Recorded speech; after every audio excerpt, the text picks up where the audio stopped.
Bon, on connaît tous le métier de Product Manager, mais connaissez-vous celui de Gross Product Manager?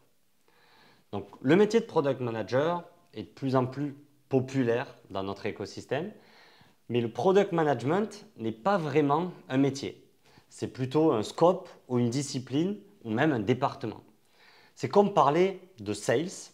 Dans le sales, il y a des business developers, des account exécutifs, etc. Donc c'est en train d'arriver des États-Unis aujourd'hui. Le métier se spécialise et les growth product managers émergent. On compte seulement 120 personnes en France qui ont sur leur fiche de poste LinkedIn les mots-clés product et growth combinés, contre 2500 aux États-Unis. Leur mission est similaire aux autres métiers du growth. Ça va être d'augmenter le revenu de l'entreprise, mais leurs scopes d'action sont focalisés sur le produit.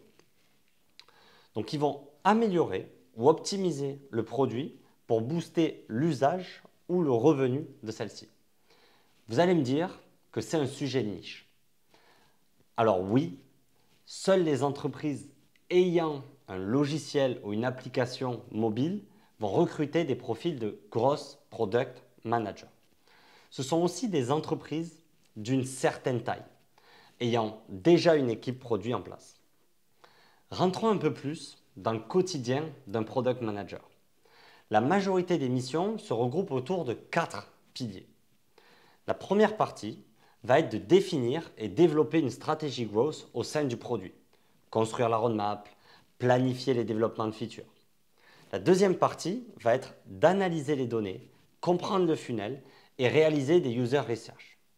Enfin, on va devoir travailler avec sa squad pour implémenter des actions, tout en collaborant avec les autres équipes, marketing, engineering et design.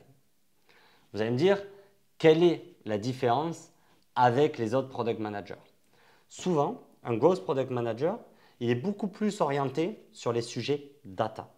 Il a aussi une meilleure compréhension d'un funnel de vente et marketing. Et ils ont un scope beaucoup plus large que les autres product managers, puisqu'ils vont parfois même avant le sign-up de l'utilisateur.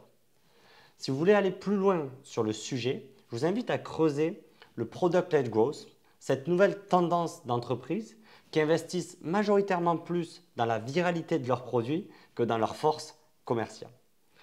Encore une fois, c'est assez difficile de devenir Growth Product Manager car il n'existe pas forcément de parcours typique. Mais depuis quelques années, il y a un programme qui s'appelle Reforge aux États-Unis qui se distingue par la qualité de son programme et surtout le nombre d'alumni. Bon, au-delà des formations, voici quelques exemples de parcours de product manager en charge des sujets growth aujourd'hui. Les premiers, ils ont souvent un background data, soit en data analyse, soit en consulting, et ils vont petit à petit se rapprocher du produit jusqu'à exceller aujourd'hui. Le deuxième, c'est plutôt des entrepreneurs, des gens ayant lancé un produit ou une application avec plus ou moins de succès et qui ont rejoint une équipe product à terme. Le troisième, c'est plutôt des personnes avec un parcours en marketing, souvent proche du CRM ou du funnel, qui se sont formés au product management. Bien sûr, la quatrième catégorie, c'est des product managers qui se sont spécialisés sur les sujets et qui ont évolué en interne.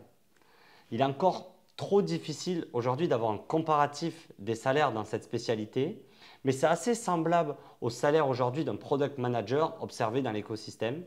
En moyenne, à Paris, avec 3 ans d'expérience, on peut espérer aux alentours de 48 000 €.